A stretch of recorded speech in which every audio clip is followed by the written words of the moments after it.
ஒரு தமிழன் தன்மானமின்றி ஐயரை சாமி என்று அழைத்ததற்காக 6 மாத கடுங்காவல். யோசிச்சு பாருங்களேன் எப்படி கனவு கண்டாரு. சாது என கூறி சூது செய்த ஒருவன் சாகும் வரையில் சிறைப்பட்டான். பட்டமும் பதவியும் நமது திட்டம் என ஒரு பத்திரிகாசிரியன் எழுதியதற்காக மக்கள் மன்றத்திலே அவன் மடையன் எனப்பட்டான். அனில் குஞ்சுங்கிற கதை நமக்கு நல்லா தெரியும். பாபரி மஸ்ஜித் எடுத்த போது எழுதியிருக்கிறார்.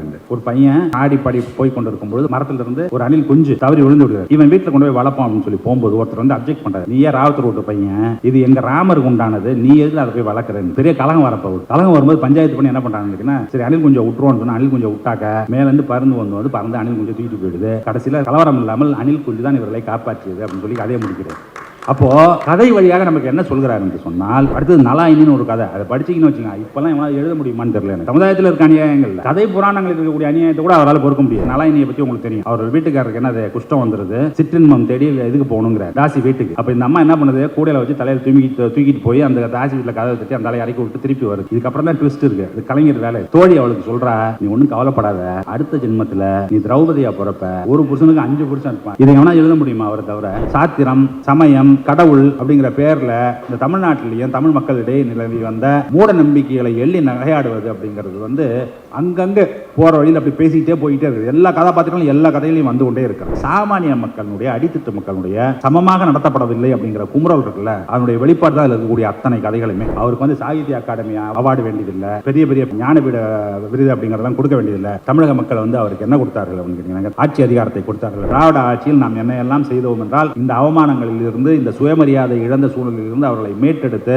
அவர்களை சுயமரியாதை உள்ளவர்களாக, சக மனிதர்களாக, சமமானவர்களாக நடத்த முடியும். இன்னைக்கு NSS டேட்டா எடுத்து சொல்றான். என்ன சொல்றான்னு கேட்டீங்கன்னா, இந்தியாவில் 3 வேளை உணவு சாப்பிடுவர்கள் எங்க இருக்கிறார்கள், ஒவ்வொரு மாநிலத்திலும் எவ்வளவு பேர் இருக்காங்க அப்படின்னு பார்க்கும்போது தமிழ்நாட்டில் 99.7% வருது. 0.3% எவ்வளவு விரதங்கிறத நினைக்கிறேன். அமாவாசை பௌர்ணமின்னு விரதம் இருப்பானுல்ல, அதனால அது 0.3 இல்லை. குஜராத்தில் எவ்வளவு பேர் இருக்காங்க அப்படின்னா 30 விழுக்காடு இல்லை.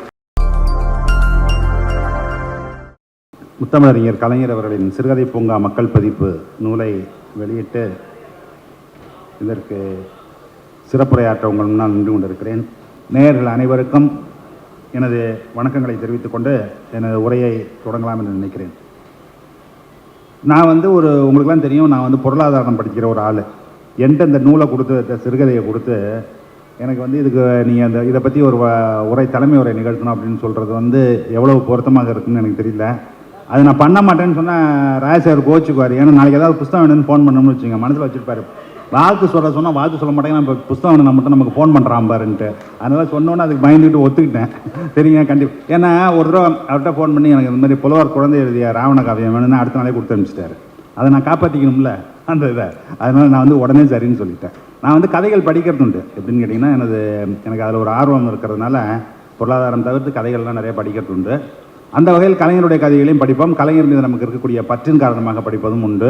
ஆனால் எல்லாத்தையும் சேர்த்து ஒரே நூலாக படிக்கும் பொழுது எனக்கு ரொம்ப ஆச்சரியமாக இருந்தது. என்னன்னு கேட்டிங்கன்னா, உங்களுக்குலாம் நல்லா தெரியும், கலைஞர் வந்து இந்த தமிழ்நாட்டை எப்படி வந்து தலைகீழாக மாற்றி அமைத்து விட்டு போயிருக்கிறார் அப்படிங்கிறது. நான் வந்து அவரை திரும்ப திரும்ப சொல்வது, நான் எழுதிய புத்தகத்தில் வந்து இந்த நூலை அவருக்கு சுமர்ப்பித்து அது என்ன எழுதினேன் அப்படின்னு கேட்டிங்கனாக்கா, கலைஞர் இன்றைய நவீன தமிழகத்தின் சிற்பி, அவருக்கு தான் அந்த நூல் வந்து சமர்ப்பிக்கப்படுகிறது அப்படின்னு சொல்லிட்டு. ஏன் அது மாதிரி சொன்னோம் அப்படின்னு கேட்டிங்கன்னா, சும்மா நம்ம கட்டடங்களை பார்த்தா நம்ம சொல்லிட்டு போனோம். நம்ம கட்சிக்காரர்கள்லாம் என்ன செய்வாங்க கேட்டிங்கன்னா, பத்தியா கன்னியாகுமரியில் திருவள்ளுவர் சிலை வச்சிருக்காரு, அண்ணாவுக்கு 100ஆண்டு நூலகம் கட்டி வச்சிருக்காரு, ஜெமினி பாலம் கட்டினாரு, வள்ளுவருக்கு கோட்டம் அமைத்தார் அப்படின்லாம் சொல்லுவாங்க. ஆக்சுவலாக அவர் பண்ணியிருக்கிற வேலை என்ன அப்படின்னு கேட்டிங்கன்னா, நம் தமிழ் சமுதாயத்தை எப்படி மாற்றி இருக்கிறாருங்கிறது. முதல்ல வந்து லெனின் சொல்லும்போது ஒரு விஷயம் சொன்னார். என்ன அப்படின்னு கேட்டிங்கன்னா, நம்ம தமிழ்நாடு மட்டும்தான் பசிப்பிரிய அணியாத மாநிலம் அப்படிங்கிறத மாற்றி அமைத்தது கலைஞர் அப்படின்ட்டு. அவர் அது மட்டும் பண்ணலை, அதில் ஆரம்பித்து கடைசி வரைக்கும் இன்னும் எத்தனையோ பண்ணி வச்சுட்டு போயிருக்காரு. எல்லாத்தையும் சேர்த்து பார்க்கும்போது நமக்கு எப்படி இருக்குது அப்படின்னு கேட்டிங்கனாக்கா, ரொம்ப பிரமிப்பாக இருக்கும். நான் தான் போன தடவை இந்த அண்ணா நூற்றாண்டு நூலகத்தில் வந்து நமது இவர் கலைஞர் டிவி ஆசிரியர் இருக்கார்ல திருமாவேலன் புக்கை வந்து வெளியிட்டு நான் பேசும்போது சொன்னேன், கலைஞர் இப்பொழுது இருந்திருந்தால் நான் அவரிடம் நேராக சொல்லியிருப்பேன். என்ன அப்படின்னு கேட்டிங்கனாக்கா, நீங்கள் வந்து நெஞ்சுக்கு நீதியில் வந்து அதையெல்லாம் எதையுமே பதிவு செய்யவில்லை அப்படின்ட்டு. என்ன சிந்திச்சிங்க அதை பற்றி அப்படின்ட்டு. அப்புறமா எனக்கு என்ன ஆச்சரியமாக இருந்ததுன்னா, இந்த புத்தகத்தில் இருக்கக்கூடிய ஒரு 15-20 கதைகளை படித்த பிறகு தான் எனக்கு தெரிந்தது, நேரடியாக அவர் அதை பதிவு செய்யவில்லை நெஞ்சுக்கு நீதியில். ஆனால் இந்த கதைகளில் எல்லாத்துலேயும் என்ன இருக்குது அப்படின்னு கேட்டிங்கனாக்கா, அதை பற்றிய பதிவுகள் இருக்கிறது. எப்படி அப்படின்னா, இதுக்காக இது செய்யணும், இதுக்காக இது தொடர்புபடுத்தி சொல்லவே இல்லையா தவிர, அவருடைய கனவு இருக்குல்ல, அவர் 20 வயதிலிருந்து தொடர்ந்து அவர் கண்ட கனவு தமிழ்நாட்டை பற்றி, தமிழ் மக்களை பற்றி, அது வந்து பல இடங்களில் அதில் பதிவு பண்ணிக்கிட்டே போகிறார். எப்படின்னா அதில் கதையில் வரக்கூடிய கதை மாந்தர்கள் பேசுவதாகவோ அல்லது அவர்கள் காணும் கனவாகவோ அது தொடர்ந்து பயணித்து கொண்டே இருக்கிறது. இப்போ முதல் கதை எடுத்துக்கிட்டிங்கனாலே முதல்ல இருக்கக்கூடிய கதையை அதில் எடுத்து பார்த்தீங்கன்னாக்கா கிழவன் கனவு, அதான் அந்த கதையினுடைய தலைப்பு. அதில் எழுதுகிறாரு பாருங்க அவர், ஆச்சரியமாக இருக்கும் உங்களுக்கு. இந்த பாருங்க அந்த கனவை சொல்கிறாரு பாருங்க. அந்த கதாநாயகன் பேர் வந்து விபுலானந்தர்.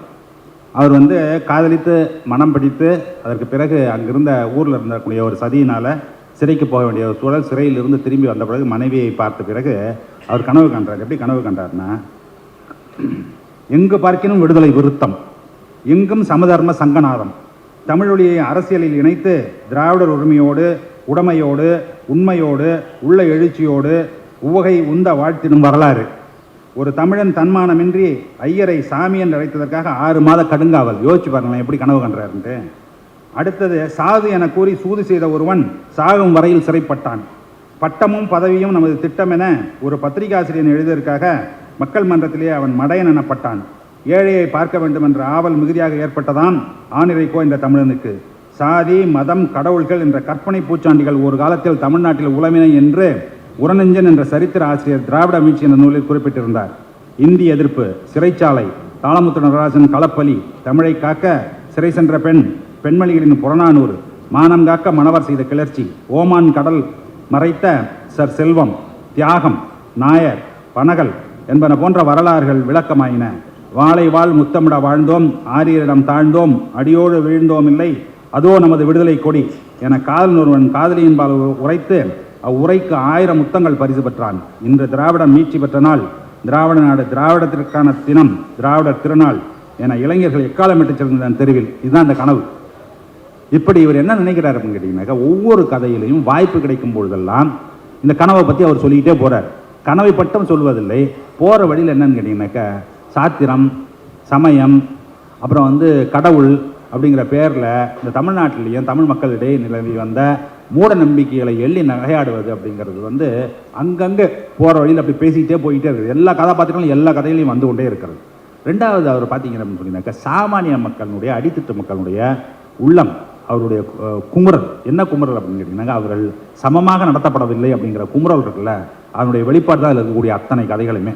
அதற்கு உண்டான வழிவகை என்ன அப்படிங்கிறத வந்து இந்த கனவு. என்ன கனவுனாக்கா, இந்த மாதிரி திராவிட ஆட்சின்னு ஒன்று மலரும், அந்த திராவிட ஆட்சியில் நாம் என்னையெல்லாம் செய்தோம் என்றால் இந்த அவமானங்களிலிருந்து, இந்த சுயமரியாதை இழந்த சூழலிலிருந்து அவர்களை மீட்டெடுத்து அவர்களை சுயமரியாதை உள்ளவர்களாக, சக மனிதர்களாக, சமமானவர்களாக நடத்த முடியும் அப்படிங்கிற கனவு தான் இந்த நாவல்களில் வந்து, இந்த கதைகளில் எல்லாத்துலேயும் திரும்ப திரும்ப திரும்ப வந்து கொண்டே இருக்கிறது.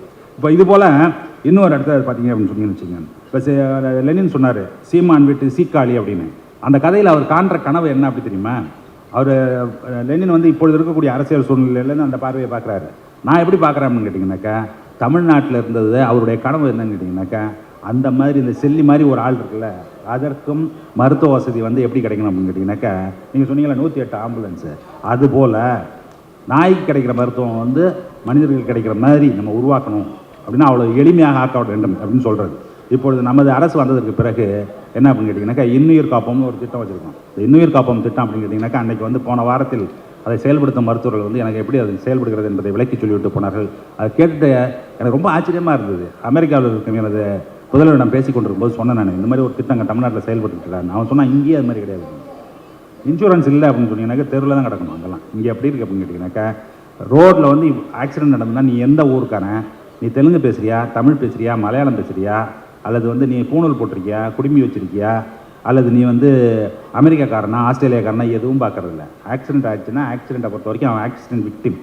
அது மாதிரி ஆனவனை பக்கத்தில் இருக்கும் அவர்கள் வந்து 800 மருத்துவமனைகள் 820 மருத்துவமனைகளை வந்து அடையாளம் கண்டு வைத்திருக்கிறார்கள்.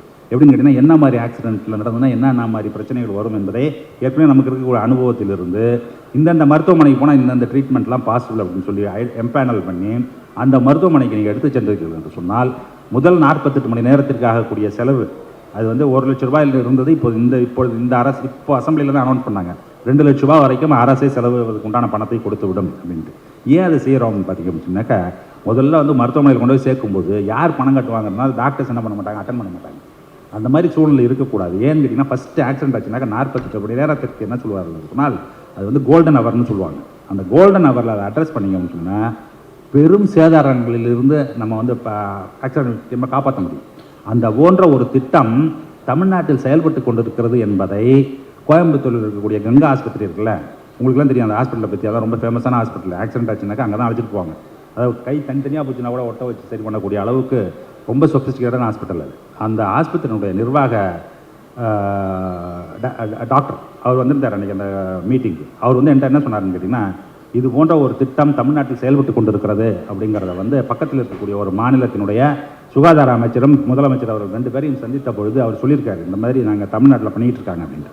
அவங்க சொல்லியிருக்காங்க ரொம்ப சிறப்பான ஒரு திட்டம் இருக்குது, இது வந்து ரொம்ப வளர்ந்த ஒரு ஜனநாயக நாட்டில் அதில் இருக்கக்கூடிய குடிமக்களுக்கு என்ன கிடைக்க வேண்டுமோ அதை நீங்கள் செய்து கொண்டிருக்கிறீர்கள் அப்படின்னு சொல்லி பாராட்டிட்டு என்ன சொல்லியிருக்காங்க அப்படின்னு கேட்டிங்கன்னா, இது எங்கள் போன்ற மாநிலங்களில் சாத்தியமே இல்லை அப்படின்னு சொல்கிறாங்க. ஏன் அப்படி சொல்கிறாங்க அப்படின்னு கேட்டிங்கன்னா, இது போன்ற கட்டமைப்பை நீங்கள் கடந்த 60-70 ஆண்டுகளில் அமைத்து வைத்திருக்கிறீர்கள். என்ன அப்படின்னு கேட்டிங்கன்னா காரணம் அப்படின்னா, எத்தனை மருத்துவக் கல்லூரிகள், ஒவ்வொரு மாவட்டத்திலையும் மருத்துவக் கல்லூரி இருக்குது. மருத்துவக் கல்லூரி இருக்கும்போது என்ன வசதி அப்படின்னு கேட்டிங்கன்னா, மருத்துவத்தை சொல்லிக் கொடுக்கணும்னு என்ன செய்யணும்னு கேட்டிங்கன்னா எல்லா டிபார்ட்மெண்ட்டும் இருக்கணும்.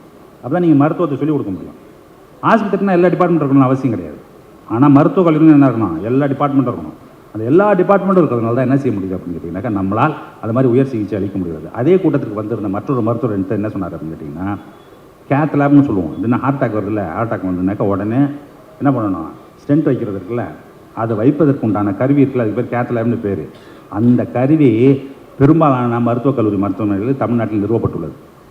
அதனுடைய விளைவு என்னன்னு கேட்டிங்கன்னா, 3 வருடத்திற்கு முன்பு வருடம் ஒன்றுக்கு 6000 பேருக்கு கூட நம்மளால் சிகிச்சை கொடுக்க முடியல. எதுக்கு, ஹார்ட்டில் ப்ராப்ளம் அப்படின்னு சொன்னாக்க.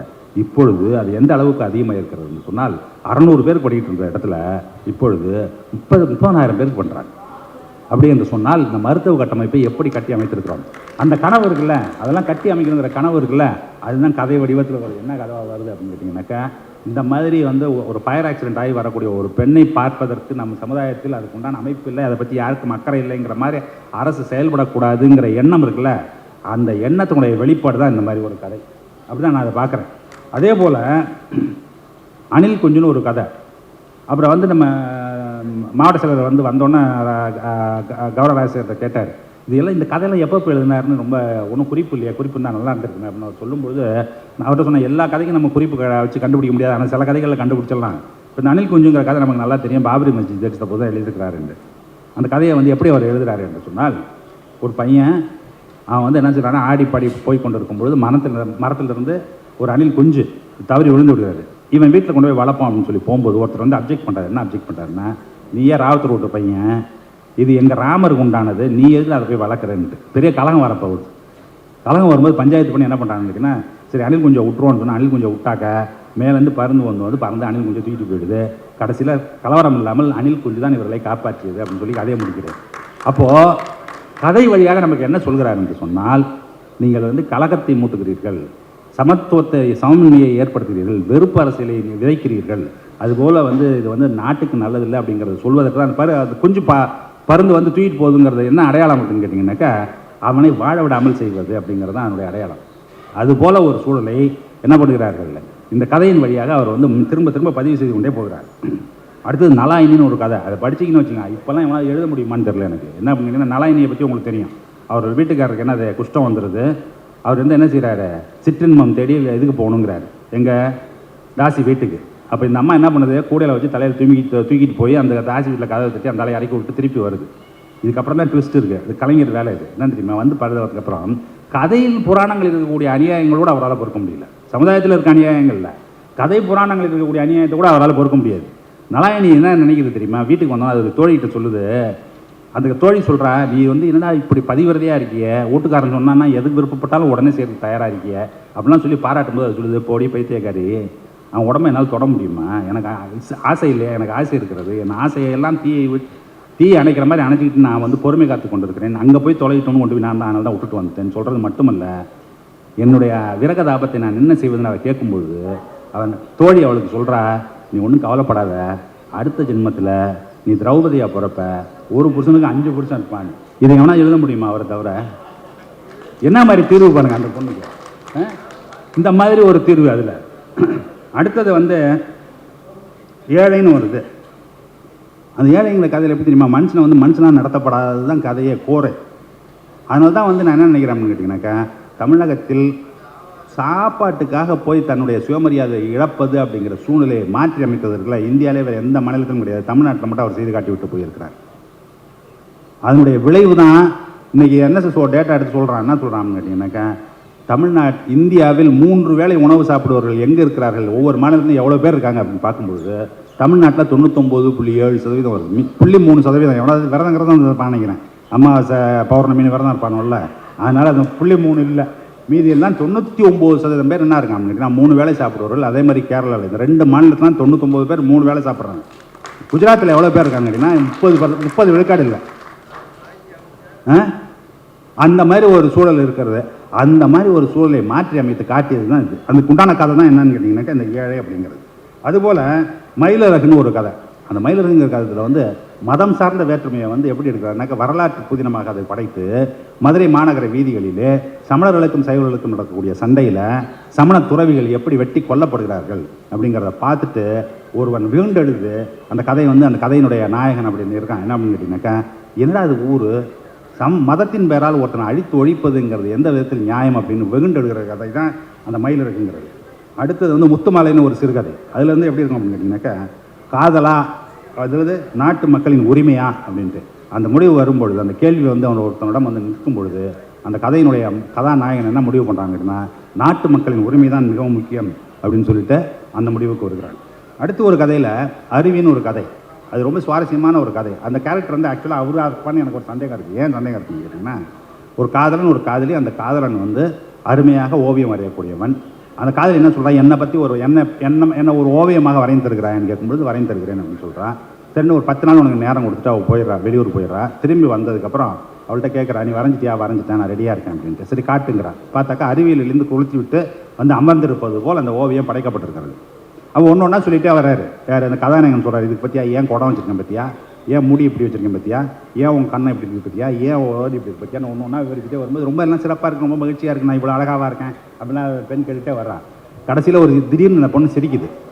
ஹான்னு ஏன் சிரிக்கிறேன்னு கேட்குறான். என்ன இவ்வளோ பெரிய ஓவியனாக இருக்க உனக்கு ஒரு இது இல்லையா என்ன அப்படின்னு கேட்குறான்.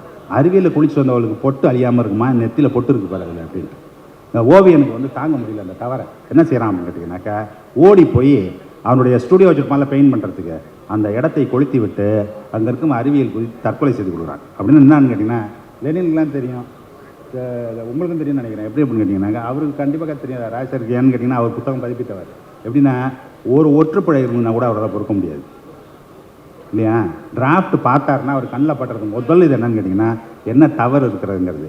அந்த வேலையை எந்த வேலையை செய்தாலும் சிறப்பாக செய்ய வேண்டும், பொறுப்பாக செய்ய வேண்டும் அப்படிங்கிறதுல அவர் மிக மிக கவனம். அவர் மட்டும் இல்லை, அவரை சுற்றி இருப்பவர்கள் எல்லோருமே. தவிர ராஜசேகரன்ட்ட வந்து முதல்ல என்கிட்ட பேசும்போது சொன்னார், எப்படின்னு கேட்டிங்கன்னா, அவருக்கு புத்தகம் போடுறது அவர் எழுதில்லைங்க, அவர் என்ன சொல்கிறாரோ அதை அப்படியே செய்யணும். அவர் சொன்னதை செய்யலைன்னு சொன்னாக்கா அவர் ஒத்துக்கொள்ளவே மாட்டாருன்ட்டு, பொறுக்க மாட்டாருன்னு. அது வந்து இந்த கதையிலேயே வெளிவருகிறது. அதுபோல் ஒவ்வொரு கதையிலையும் எடுத்து பார்த்தீங்க அப்படின்னாக்கா, ஒன்று சமுதாயத்தில் இருக்கக்கூடிய பிரச்சனைகள், அதுக்கு உண்டான தீர்வுகள் அதுதான். ஆனால் இவர்களுக்கும் மற்றவர்களுக்கும் என்ன வேறுபாடு அப்படின்னு கேட்டிங்க அப்படின்னு சொன்னாக்கா, இவர் வந்து கதையே எழுத தெரியல இவருக்கு. இவர் வந்து ஒரு கலைஞர் அல்ல. இவருக்கு கதை எழுதுவதற்கு இவர் வந்து பிரச்சாரம் தான் செய்து கொண்டிருக்கிறார் அப்படிங்கிறது தான் அவர் மீது வைக்கப்பட்ட குற்றச்சாட்டு. யார் அந்த குற்றச்சாட்டை வைப்பா, யார் அந்த குற்றச்சாட்டை வைக்கிறார்கள் என்பதையும் அதற்குண்டான பதிலையும் மிக பிரபலமான கவிஞர் பிரமிழ், அவரை பற்றி தெரியல உங்களுக்கு. அவர் ஒரு கட்டுரை எழுதியிருக்காரு. அதில் கலைஞரை பற்றி அவர் என்ன சொல்கிறாருன்றதை படிக்கிறேன். சமூக விமர்சனம் உக்கிரமாய் வெளிப்பட்ட கலைஞருடைய எழுத்துக்கள் இலக்கியம் அல்ல, அது பிரச்சாரம். கலைஞர் என்பவர் கலைஞரே அல்ல என நிராகரிக்கும் நபர்களை பற்றி பிரமிழ் என்ன கூறுகிறார். இந்த வெண்டைக்காய் மூளைகள் பிறக்கும் போதே சவலை பிள்ளையாய் பிறந்த அறுவை இலக்கியம் படைப்பவர்கள் என்கிறார். இவர்கள் ஸ்டான்லி குப்ரிக்கின் eyes wide shut, KG ஜாரின் இறைகள், அடூரின் முகாமுகாம் ஆகிய திரைப்படங்கள் தமிழில் நாவலாக மறுஜென்மம் எடுக்க காரணக்கர்த்தாக்களாக இருக்கிறார்கள். ராபர்ட் பிராஸ்னின் பல்தசார் அக்ரஹாரத்தில் கழுதியாக இருக்கிறது என்று கூறும் பிரமிழ் கலைஞரை பற்றி கூறுவதையே பதிலாகவும் கூறலாம். இவ்விடத்தில் கருணாநிதியை படைப்பு கோணத்திலிருந்து குறைவுபடுத்தி காட்டுகிறவர்களுக்கு ஒரு விஷயத்தை சொல்ல வேண்டும். அவரது மந்திரி குமாரியும் பராசக்தியும் வெகுஜன தளத்தில் ஒரு புதிய சகாப்தத்தை ஏற்படுத்திய படைப்புகள். அவற்றுக்கு இணையாக வெகுஜனத்தினரை எட்டக்கூடிய புரட்சிகரத்தை ஜெயகாந்தன் கூட வெளியிட்டதில்லை. ஜெயகாந்தன் செய்தது மலிவு விலை தர்ம பிரச்சாரத்தை தான். கருணாநிதி தளத்துக்கு கீழிறங்கி எழுதுகருவியை கனவிலும் தொட்டதில்லை. மேலும் அடே பூசாரி, முதலில் உன் ஜாதகத்தை கணித்துக்கொள். இந்த கருணாநிதியின் பராசக்தி வசனத்தில் பார்ப்பானை ஐயர் என்ற காலமும் போச்சே என்ற பாரதியின் தீர்க்க தரிசனம் அபாரமான விடம்பன வடிவம் பெறுகிறது. பெற்று அடிமட்ட பாமர உள்ளங்களில் கூட பாய்ந்து அதிரடி தருகிறது. இப்படி மேலும் பல உதாரணங்களை தர இடம் உண்டு. இது கருணாநிதியின் அரசியலுக்கும் புறம்பாக நாம் காணக்கூடிய எழுத்தியல் விவரமாகும். இப்படி தான் கலைஞருக்கு என்ன சொல்கிறாருன்னு கேட்டிங்கனாக்கா, இவர் இலக்கியவாதியா அல்ல என்று சொல்பவருக்கு பிரமிழ் கொடுக்கக்கூடிய பதில் இதுவாக இருக்கிறது. ரெண்டாவது லெனின் பேசும்போது ஒன்று சொன்னார், என்னன்னு கேட்டிங்கனாக்கா, அவருக்கு சாகித்ய அகாடமி அவார்டு வேண்டியதில்லை, அவருக்கு என்னது பெரிய பெரிய பீடங்கள் ஞானபீட விருது அப்படிங்கிறதெல்லாம் கொடுக்க வேண்டியதில்லை. தமிழக மக்கள் அவருக்கு என்ன கொடுத்தார்கள் அப்படின்னு கேட்டிங்கனாக்கா, தமிழக மக்கள் அவரை ஆட்சி அதிகாரத்தை கொடுத்தார்கள் அப்படின்ட்டு. அவர்கள் விரும்பியது ஆட்சி அதிகாரத்தை அல்ல, அவர்கள் விரும்பியது என்ன அப்படின்னு கேட்டிங்கனாக்கா, சமுதாய மாற்றத்தை விரும்பினார்கள். 2 பேருமே 3 பேருமே பெரியாராக இருக்கட்டும், அண்ணாவாக இருக்கட்டும், கலைஞர் எல்லோருக்கும் என்ன அப்படின்னு கேட்டிங்கன்னா, இந்த சமுதாயம் சமத்துவமான சமுதாயம் மாற வேண்டும், இந்த சமுதாயம் ஒரு எல்லோருக்கும் மாற வேண்டும் அப்படிங்கிற கனவு இருக்குல்ல, அவர்கள் கண்ட கனவு. அதற்கு வேலை செய்வதற்கு உண்டான வாய்ப்பை தமிழக மக்கள் வழங்கினார்கள். அவர்கள் அந்த வேலையை செய்திருக்கிறார்கள். அந்த பயணம் முற்று பெறாத பயணம். அந்த பயணத்தை தான் நாமும் தொடர்ந்து கொண்டிருக்கிறோம் என்று கூறி, இந்த கலைஞரின் சிறுகதை பூங்கா என்பது வெறும் சிறுகதை அல்ல, அவர் அதை கண்ட கனவு என்று கூறி விடைபெறுகிறேன். நன்றி, வணக்கம்.